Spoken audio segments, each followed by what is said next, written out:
দিন যোৱাৰ আগতে চেনেলটোলৈ আপোনালোক সকলোকে স্বাগতম জনাই এটা গুৰুত্বপূৰ্ণ খবৰ দিবলৈ লৈছোঁ। আপোনালোকক জনাওঁ যে আমাৰ LP UPৰ যি DEEৰ এডভাৰটাইজমেণ্ট ওলাইছিলে, এডভাৰটাইজমেণ্ট 26/12/2023 ওলাইছিলে আৰু ইয়াৰ ফাৰ্ষ্ট পেজৰ যি ডকুমেণ্ট ভেৰিফিকেশ্যন আছে ইতিমধ্যে হৈ গৈছে। এতিয়া ছেকেণ্ড পেজৰ বাবে কি হৈছে, ছেকেণ্ড পেজৰ এক্সট্ৰা কাৰিকুলাৰ এক্টিভিটিজ, স্পৰ্টছ আৰু NCCৰ যিসকল প্ৰাৰ্থী আছে তাৰে প্ৰাৰ্থী কিছুৰ ইয়াত এখন ডকুমেণ্ট ভেৰিফিকেশ্যনৰ তালিকা প্ৰকাশ পাইছে আৰু তেখেতসকলৰ যি ডকুমেণ্ট ভেৰিফিকেশ্যন আছে, ভেৰিফিকেশ্যন হ'ব 27 মে'ৰ দিনাখন।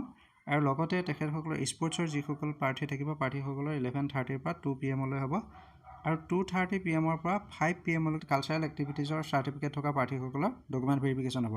আৰু তেখেতসকলৰ ডকুমেণ্ট ভেৰিফিকেশ্যন হ'ব directorate of elementary education Assam Kahilipara Guwahati 19ৰ যি অফিচ আছে, অফিচৰ কনফাৰেঞ্চ হলত ডকুমেণ্ট ভেৰিফিকেশ্যন হ'ব আৰু প্ৰাৰ্থীসকলৰ নাম ইয়াত তলত উল্লেখ কৰি দিছে। আৰু যিসকল প্ৰাৰ্থী ইয়াত ছিলেক্ট কৰা হৈছে ডকুমেণ্ট ভেৰিফিকেশ্যনৰ বাবে, তেখেতসকলৰ লগত কি কৰিব লাগিব, অৰিজিনেল এডুকেশ্যনেল প্ৰফেশ্যনেল কোৱালিফিকেশ্যন আৰু অন্যান্য যিবিলাক ৰিলিভেণ্ট ডকুমেণ্টছ আছে, ৰিলিভেণ্ট ডকুমেণ্টছসমূহ নিয়াৰ লগতে তেখেতসকলে অনলাইন এপ্লিকেশ্যনৰ একনলেজমেণ্টখন লৈ যাব লাগিব। আৰু প্ৰাৰ্থীসকলে যদি ডকুমেণ্ট ভেৰিফিকেশ্যনৰ দিনাখন অনুপস্থিত থাকে তেতিয়াহ'লে প্ৰাৰ্থিত্বৰ পৰা তেখেতসকলক ৰিজেক্ট কৰা হ'ব বুলি জনোৱা হৈছে।